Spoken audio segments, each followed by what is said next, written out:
Bonafide Hustler here, and unfortunately this is a video where I'm going to tell you about something bad that happened to me.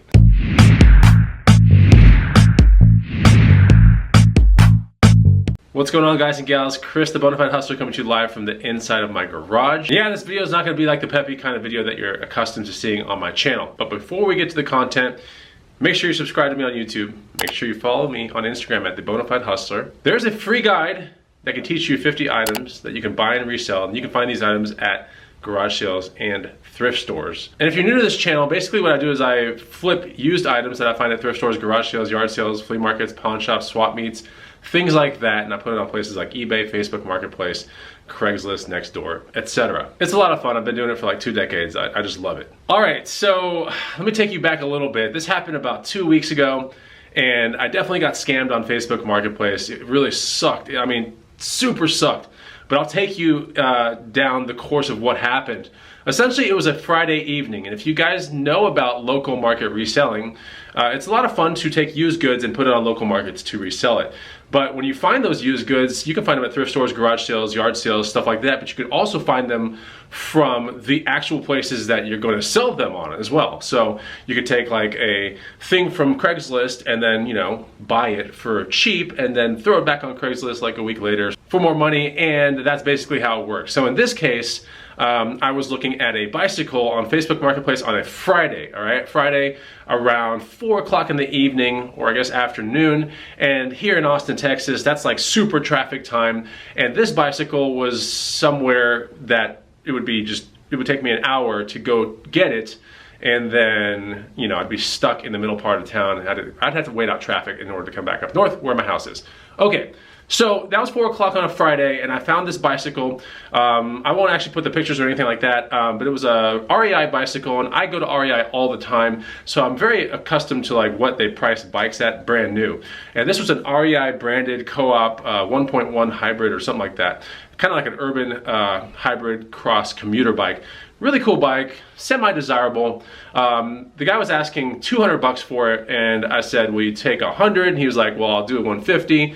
And so he agreed on it, and the pictures look good, and I can a lot of times tell through the pictures if something's gonna be a really good buy outside of the price itself in the description. Like, I look at the pictures and I can see the condition of these kind of things, and I can make it pretty much a judgment call based upon that. Now, before we get to the rest of the story, it's important to note that when I find something here in Austin, Texas that's on Facebook Marketplace or Nextdoor or Craigslist, you have to jump on it very quickly. Like, that's just how it works. Oftentimes the best deals go in like minutes, and so you really have to be able to get up and go, or at least Venmo the person the money and then pick up the item at a later time in the evening or perhaps the next day. And in this case, that's what I did. So basically, at 4 o'clock on a Friday, this awesome bike came up, and the guy, you know, from 200 went down to 150, and I'm sitting here thinking in my head, like, I could easily resell that bike for 400 bucks, considering, from what I can see, that thing basically needs no work. It looks perfect. And from what he told me in the, you know, Facebook messaging back and forth, he was like, it was hardly ridden, it's an awesome bike, paid $6.99 for it. And I was like, okay, and everything matched up. I was like, $6.99, that's how much it is at REI, like, cool. And so I was like, well, I can't make it to that part of town right now. And he was like, well, it's first come, first serve. And I was like, okay. And I was like, what I could do is I can Venmo you the 150 and then pick it up in the morning, because I was gonna be garage selling in that area anyway. Now, I know what you're probably thinking already. You're like, whoa, like, you Venmo'd somebody that you didn't know 150 bucks.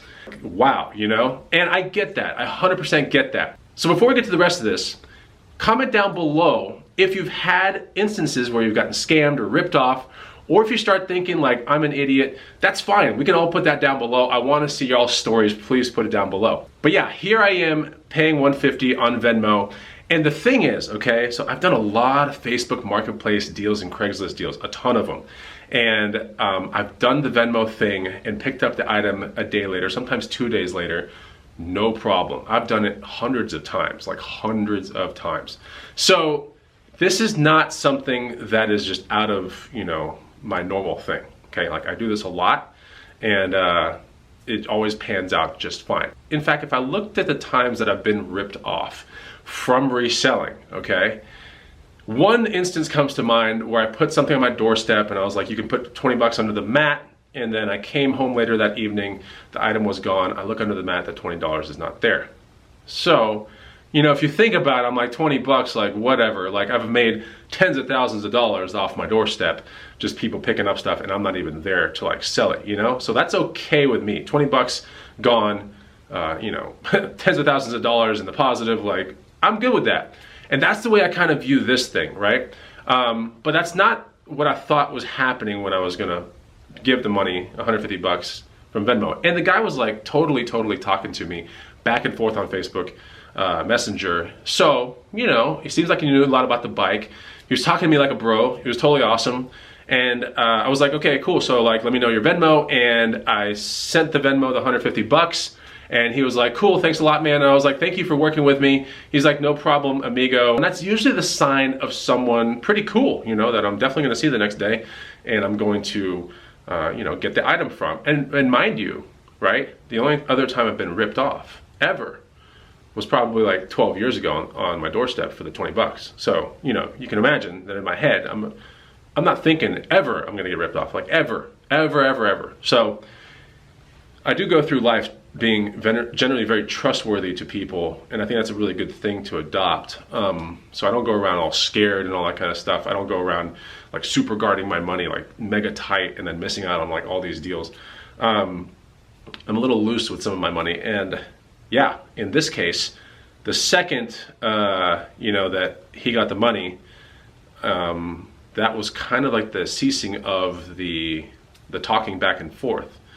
And so that night, and I was even on a vlog on my channel, and I was starting to think like, ooh, I think I might be getting ripped off right here, because later on that evening, I was like, okay, what time tomorrow will you be at your house? You know, let me know. And then he had given me his number to text as well, and you know, I was asking him the same exact question. So the next morning comes. It actually was a morning where I was picking up 2 bar stools that kind of looked like bicycle bar stools, so it's on that vlog. And I was gonna be in that part of town anyway, and I was gonna go garage selling too, so it all made sense. The next morning rolls around, and on my text and on Facebook Messenger, I said, hey, are you getting these messages? Like, let me know. Not being a real confrontational or anything like that, and no responses, not even the little tiny circle head thing, you know, on Facebook Messenger dropped down or anything like that. It's literally like, he ceased communicating with me completely. And that's when I knew like this was serious and it was happening, you know?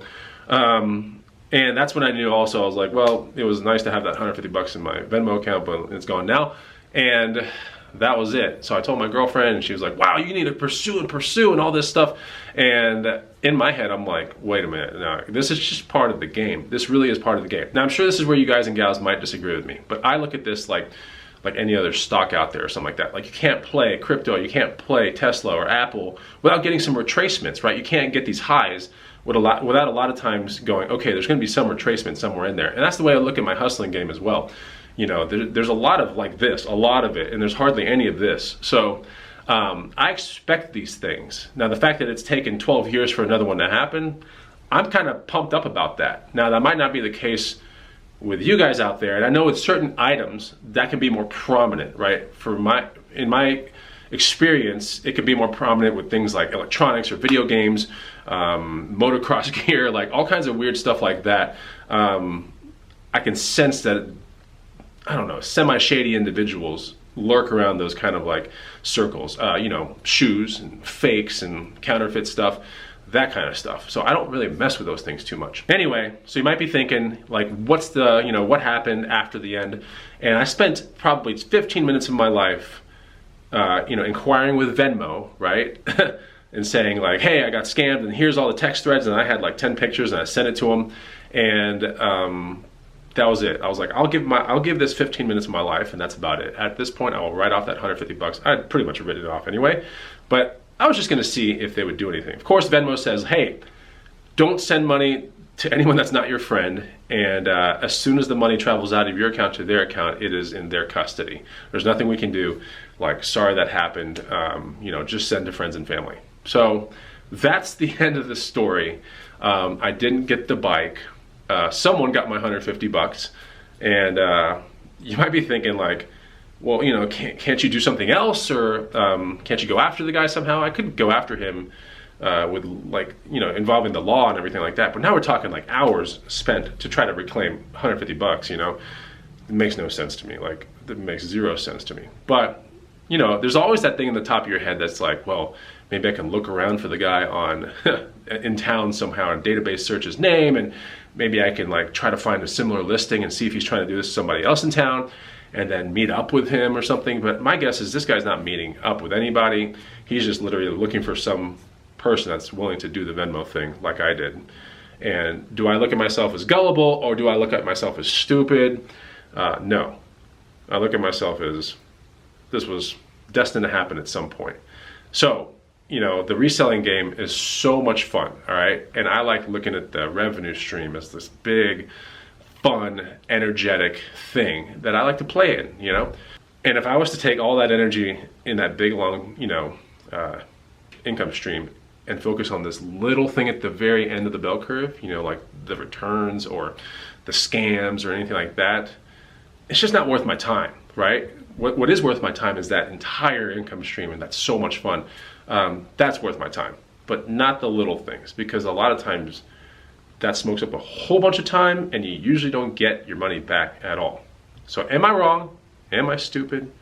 You still love the Bonafide Hustler channel? Let me know down below. I'm really making this more of like a PSA out there for you guys. So, you know, proceed with caution. Remember this video, and moving forward for me, this is obviously going to ring in my head a little bit each time there's a Venmo transaction involved, and I'm probably going to do like a third Venmo and then pay the rest in cash when I pick up the item or something like that. Like, I will start to guard a little bit, but not to the point where I lose out on an incredible item. So I hope you enjoyed this video, and if you do, hit the like button, make sure you subscribe, and I'll see you on the next Bonafide Hustler video. Take it easy. Goodbye!